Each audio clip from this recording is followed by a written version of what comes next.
$40,000 for a road bike. Let me show you guys some of the most expensive ass bikes at Rouleur Live. Rouleur Live is UK's yearly showcase of boutique bikes and ultra high-end components. Now, to give you guys a little bit of perspective on price, before we get into this list, a specialized S-Works frame is considered top of the line in professional racing, and an S-Works frame will set you back about $5,000. I don't know about you guys, but $5K for a frame set is kind of bonkers. I've built up some pretty nice full bikes for about $5,000. Now let's go on to the list. One of the cheapest bikes I saw showcased is the new Scott Addict RC Ultimate, and it's their super light version. This was gonna set you back $6,500 just for the frame. Next in line is gonna be a bike I think we're all familiar with, and that's gonna be the Conago Y1 RS. This is the bike we all froth over when we see on social media. It's really such an insane bike, but the frame by itself is about $8,000. Next in line, and this one I'm gonna have to read from the screen, is the Pisoni AT01 Animus Titanium.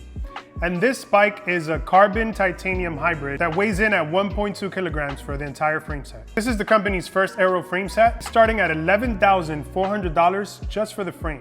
The next one is probably my favorite of the list, and it's because of the way that it looks. This one is number 22 Reactor. This is a fully 3D printed aero titanium frame, and it's probably the first of its kind. I don't think we've seen any titanium frames that are this aerodynamic. This thing is beautiful. It looks like a stealth jet fighter or something. They still don't have the exact price of this frame, but you can reserve one for $1,000 up front, and they're estimating that the cost of the frame by itself is gonna be anywhere between $10,000 to $15,000 just for the frame. Next in line is gonna be the Jaeger Phoenix. Jaeger focuses on 3D printed titanium bikes that have a very vintage look to them. The Phoenix starts at $18,840. I'm not 100% sure if that's just for the frame or for the bike.